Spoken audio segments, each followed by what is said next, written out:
High everyone, welcome back to our channel Subrata health. আর আমি আপনাদের সঙ্গে ডক্টর সুব্রত হালদার।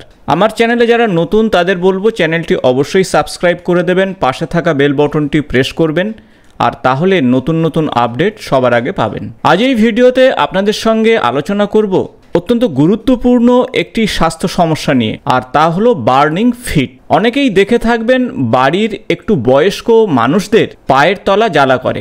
আপনার দাদু ঠাকুমা কিংবা আপনার বাবা মায়ের পায়ের তলাতে ঠিক এমনটাই হতে পারে, কিংবা আপনারও হয়তো কখনো কখনো দেখে থাকবেন যে পায়ের তলা দীর্ঘদিন জ্বালা করছে। হয়তো এই পায়ের তলা জ্বালার বিষয়টি আমরা কোনোভাবে গুরুত্ব দিই না, কিন্তু পায়ের তলা জ্বালার সঙ্গে অনেক কিছুর সম্বন্ধ রয়েছে আমাদের শরীরের। আর সে বিষয় নিয়ে আমরা আলোচনা করব যে কোন কোন রোগের জন্য পায়ের তলা জ্বালা করতে পারে এবং সেখান থেকে কিভাবে আপনারা মুক্তি পাবেন ঘরোয়া চিকিৎসাতে, কখন ডাক্তারবাবুর পরামর্শ আপনি নেবেন। তাই ভিডিওটি ইনফরমেটিভ হতে চলেছে, ভিডিওটির শেষ পর্যন্ত আপনারা অবশ্যই দেখবেন।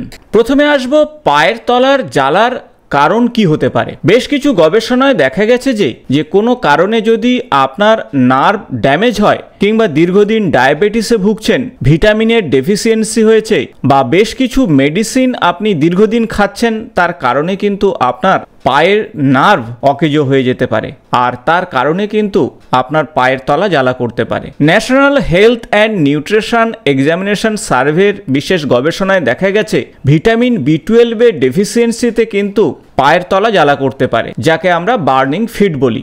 বার্নিং ফিট বা পায়ের তলা জ্বালা দীর্ঘদিন হতে থাকলে সেটি একটি সিনড্রোমে রূপান্তরিত হতে পারে, অর্থাৎ বার্নিং ফিট সিনড্রোমে রূপান্তরিত হতে পারে, যাকে বিজ্ঞানের পরিভাষায় গিয়ারসন গোলাপসন সিনড্রোম নামে পরিচিত। আগেই বলেছি যে কিছু মেডিসিন যদি দীর্ঘদিন চলতে থাকে তার কারণে পায়ের তলা জ্বালা করতে পারে। বিশেষত কেমোথেরাপি বা অ্যান্টিভাইরাল ড্রাগ অনেক সময় পায়ের তলার জ্বালার কারণ হতে পারে, আর এমনটাই জানিয়েছে আমেরিকান ক্যান্সার সোসাইটি।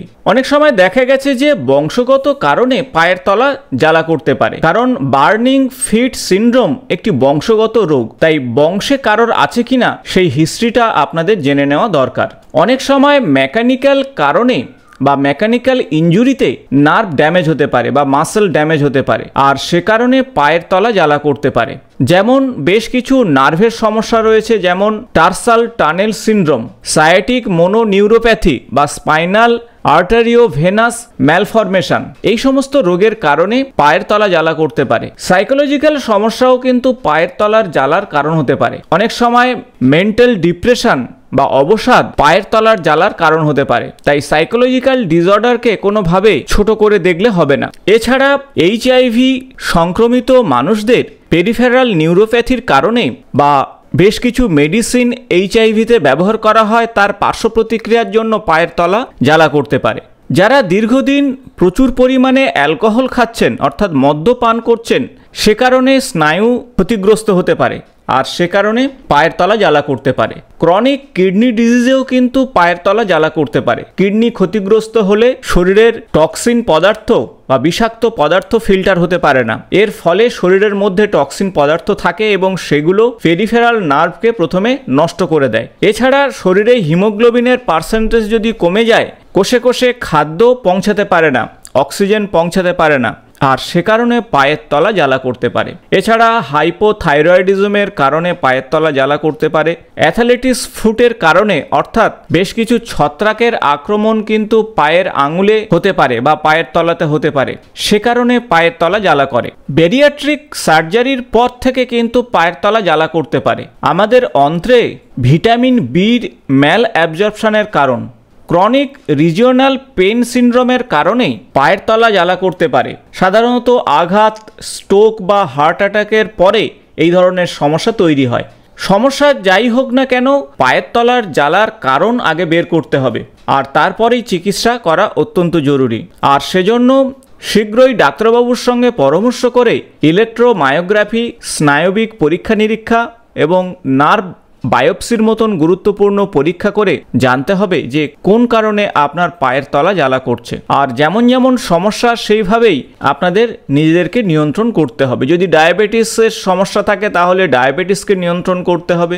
মদ্যপান যদি অতিরিক্ত করে থাকেন তাহলে সেগুলো বন্ধ করতে হবে। হাইপোথাইরয়েডিজম বা ভিটামিন B12 এর ঘাটতি ঘটলে তার সাপ্লিমেন্ট অবশ্যই আপনাকে খেতে হবে। ছত্রাক ইনফেকশনের কারণে যদি জ্বালা পড়া করে সেক্ষেত্রে আপনাদের অ্যান্টিফাঙ্গাল ওষুধও ব্যবহার করতে হবে ডাক্তারবাবুর পরামর্শ নিয়ে। এছাড়া অন্যান্য কারণের বিষয়গুলো আপনাদের মাথায় রাখতে হবে, যেমন আঁটোসাঁটো জুতো আপনি ব্যবহার করছেন, তার ফলে দীর্ঘক্ষণ পায়ের উপরে চাপ তৈরি হচ্ছে, সে কারণে পায়ের তলা জ্বালা করতে পারে। তাই আরামদায়ক জুতো ব্যবহার করুন।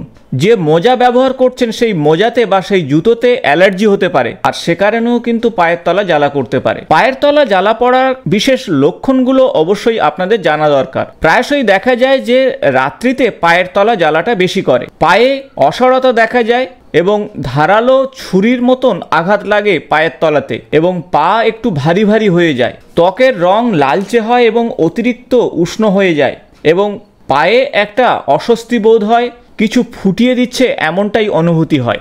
এগুলো ছাড়াও হাঁটুতে অসুবিধা, চলতে ফিরতে অসুবিধা, দিনের বেলায় অতিরিক্ত ঘুম হলেও রাত্রিতে ঘুমের ঘাটতি ঘটে, পেশির দুর্বলতা, স্নায়ুর ব্যথা, হাঁটার সময় ব্যথা, আর এই সব কিছুই কিন্তু ফিট বার্নিং সিনড্রোমের লক্ষণ হতে পারে। এখন আসবো বেশ কিছু ঘরোয়া প্রতিকারের বিষয়, যেগুলো করলে এই পায়ের জ্বালা ভাব অনেকটাই কমে যাবে। আর তারপরেও যদি না কমে তাহলে অবশ্যই ডাক্তারবাবুর পরামর্শ অনুযায়ী আপনাকে চিকিৎসা করতে হবে। সেজন্য প্রথম যে চিকিৎসার বিষয়ে আলোচনা করব তা হলো ইপসাম সল্টের বিষয়। এটি একটি ন্যাচারাল সোর্স, অর্থাৎ ম্যাগনেসিয়াম সালফেট আপনার পায়ের তলার জ্বালাভাব কমাতে পারে। তাই অল্প একটু ইপসাম সল্ট এবং জলের মধ্যে মিশিয়ে একটু হালকা গরম করুন, আর তারপরে আপনি পা তার মধ্যে ডুবিয়ে দিন। তবে খেয়াল রাখবেন, আপনার যদি ডায়াবেটিসের সমস্যা থাকে তাহলে ইপসাম সল্টের মধ্যে পা ডুবিয়ে দেবেন না। দ্বিতীয় যে ঘরোয়া প্রতিকারের কথা বলবো তা হলো আইস বাথ বা কোল্ড ওয়াটার। পায়ে যদি জ্বালাভাব থাকে তাহলে একটি পাত্রে জলের মধ্যে বরফ দিয়ে সেই ঠান্ডা জলে আপনি পা ডুবিয়ে রাখুন কিছুক্ষণ, আর তাতেই কিন্তু পায়ের জ্বালাভাব কমে যাবে। পরবর্তী যে চিকিৎসার বিষয়ে কথা বলবো তা হলো একটি গুরুত্বপূর্ণ খাদ্য, আর তা হলো জিঞ্জার অর্থাৎ আদা। আদার মধ্যে রয়েছে অ্যান্টি ইনফ্লামেটরি উপাদান, আর এই অ্যান্টি ইনফ্লামেটরি উপাদান আপনার পেনকে রিলিভ করতে সাহায্য করবে। তাই নিয়মিত আদা চা অবশ্যই ডায়েট চার্টে রাখুন। হাফ ইঞ্চি আদা থেঁতো করে তা চা তৈরি করে অবশ্যই আপনারা খেলে ধীরে ধীরে পায়ের তলার জ্বালাভাব কমতে থাকবে। জিঙ্কো একটি হার্বাল প্রোডাক্ট, আর যা আপনার পায়ের তলার জ্বালাভাবকে কমাতে সাহায্য করবে। জিঙ্কোর মধ্যে রয়েছে অ্যান্টি ইনফ্লামেটরি উপাদান, অ্যান্টি অক্সিডেন্ট এবং বেশ কিছু গুরুত্বপূর্ণ এনজাইম, যা বার্নিং ফিট এবং নার্ভ ড্যামেজ থেকে, বিশেষত পেরিফেরাল নার্ভ ড্যামেজ থেকে মুক্তি দিতে পারে। কালো হলুদ অত্যন্ত গুরুত্বপূর্ণ একটি উপাদান, যা আপনার সুগার লেভেলকে নিয়ন্ত্রণে রাখবে, সেই সাথে পেরিফেরাল নার্ভকে ভালো রাখতে সাহায্য করবে, ইনসুলিন নিয়ন্ত্রণ করতেও সাহায্য করবে। কালো হলুদ সেই সাথে পায়ের জ্বালাভাবকেও কমাতে সাহায্য করবে। তুলসী আপনারা কম বেশি চেনেন, আর তুলসী কিন্তু আপনার পায়ের তলার জ্বালাভাবকেও কমাতে পারে। গবেষণায় দেখা গেছে যে তুলসী পাতা দিয়ে তৈরি চা প্রত্যেক দিন ডায়েট চার্টে থাকলে নার্ভ ড্যামেজ তো কমবেই, পাশাপাশি অ্যান্টি অক্সিডেন্ট থাকার জন্য ইনফ্লামেশনকেও কমিয়ে ফেলবে। পরবর্তী যে উপাদানের কথা বলবো তা হলো হলুদ। কাঁচা হলুদ, যার মধ্যে রয়েছে অ্যান্টি ইনফ্লামেটরি উপাদান এবং সেই সাথে অ্যান্টিবায়োটিক উপাদান।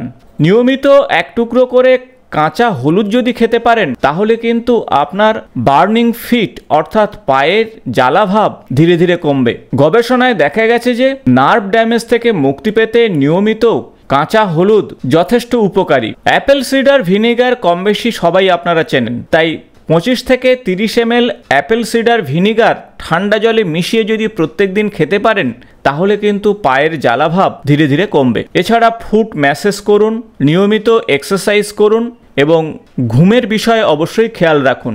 অন্তত 7 থেকে 8 ঘন্টা ঘুমান। মানসিক দুশ্চিন্তা থেকে নিজেদেরকে দূরে রাখার চেষ্টা করুন এবং সুষম খাদ্য অবশ্যই ডায়েট চার্টে রাখুন।